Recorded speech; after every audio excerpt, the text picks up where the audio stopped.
and I just stole it,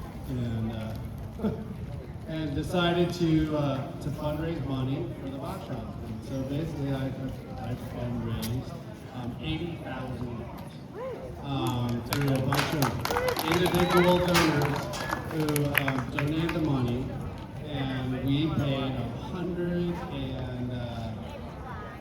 142 artists $500 a piece, right?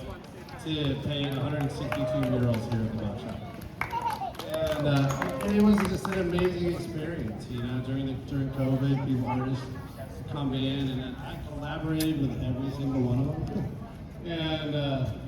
And it was fun. I did a lot of these frames. If you look at the frames on the outside, I made all these metal frames. At first, I painted one on wood on the outside, and then it immediately fell apart. Some bicyclist blew up his bicycle and landed on it. So then I decided to make them out of metal. So I made all the metal frames that are on the outside of the fence in particular. I collaborated with a bunch of them. I did a bunch of shape and unique frames. I worked with all of them to set up and paint it here, and it was just really a really life-changing and amazing experience for me.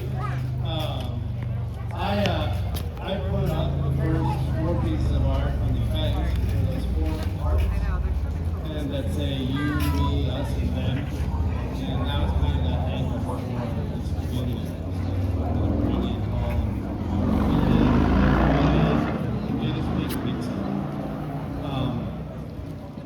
So then over the course of 4 years, we brought in that 140 artists, and they one at a time painted their murals here at the box shop. There were so many amazing stories, you know, from the different artists. There were like maybe 5 or 6 people from this neighborhood, right, who did murals as part of the program. And working with some of those were incredibly powerful, right? There's a sign outside that says, one of the murals that says, "Black Been Beautiful." And like putting that one up, like was like this like lightning bolt in the community, right? Where they were like, wow, this is amazing. And people were drawn into it. And then we did all the murals on the outside, and it just transformed Hunter's Point. You know, this used to be like this used to be a terrifying neighborhood. I used to live here, we used to like hear gunshots, and we'd all like run and hide next to containers. And I did a 7-inch cabin where we would fire back, so ours was bigger than everybody else's, you know. And when we did those murals outside, it like just changed this corner, right? When you came down the street, all of a sudden there was this beauty and color and all this fantastic like local representation, you know, amazing black artists that contributed on the thing, Chinese artists that contributed on the thing, and then just the large community. And then over the years, they started having all these barbecues. I mean, if you still have a chance, come out here on a Friday night, and the Hunters Point community is out front of the box shop celebrating themselves. They have barbecues and cocktails, and it's amazing.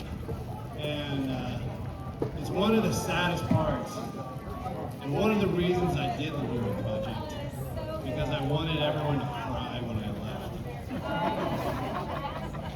And I promise, when we remove the art from that fence, this entire neighborhood's gonna cry. And so, I'm just glad we're all here now to celebrate it, and to look at it, and to appreciate it, and I hope that this neighborhood finds something to replace it, right? You know, we've been here for like 23 years, right? And so we've lost our lease, and there's really no way to stay here unless somebody wants to give us $15 billion for this project. And take the money and run. I don't want to run, man. I could have taken the money a dozen times and run, man. I want to make an art space that's going to last. I love making art, man. I love helping people make art. We have literally shown 10,000 people how to use a screwdriver here at the bot shop. And that's a real number. And it's amazing to see people find themselves empowered to think, I can fix something, do something, make something, and that's what this place has been about. And I want this place to be here in 20 years so that the new kids can like make things, do things, and be empowered, and live in San Francisco, because I love San Francisco, and do those things, right? And have a place that is a little bit on the edge of the rules, you know, where kids can drive forklifts, right? And like anybody can use a power tool and learn well and do anything they want here at the bot shop, right? And there's always somebody behind you telling you how to do it, and that's okay. I don't know, it's been an amazing experience, and I just am so happy to be here. You know, I'm gonna do a tour at the end where we can talk about all the pieces, right? But there's like, the guy back there with the bubbles is like one of my very favorite works of art. When I made this work of art called Aurora, which was this weeping willow tree, and I took it to Burning Man. And a friend of mine was driving home with his kids, and they asked, what happened to that? And he goes, oh, it's in a shipping container. And they said, we should bring it to Palo Alto. And they were like 6 and 8. And they're like, we're gonna bring it to Palo Alto.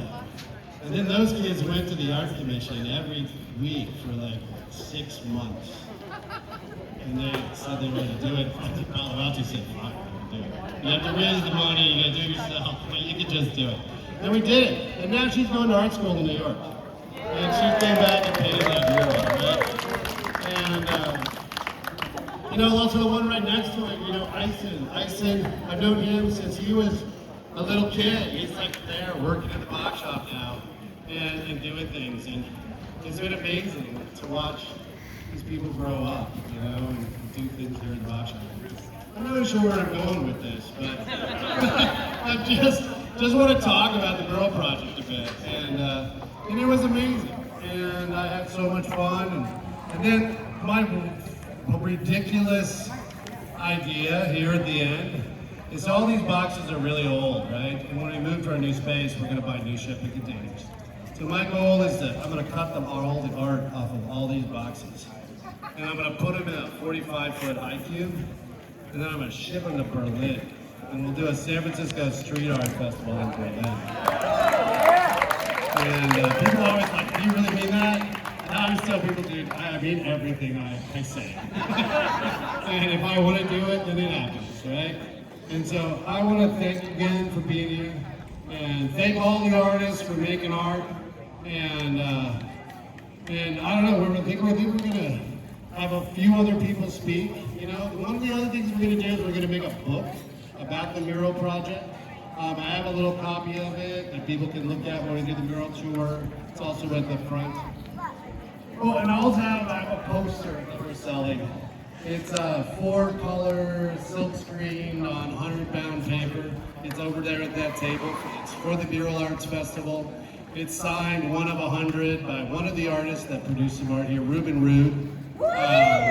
It's amazing. It's over at that table, and if you guys could buy one and give the box shop like 20, 30 bucks, we would really appreciate it. My wife said I spent too much money on it, so I really need you guys to buy them, so I don't look bad, and the box shop needs some money. All right? Thank you all for coming, and we're gonna have some more speakers here in a minute. And let me introduce you to Kayana, who is holding the flag and is the new executive director of the nonprofit that's going to take the Box to the next level. All right, here she is.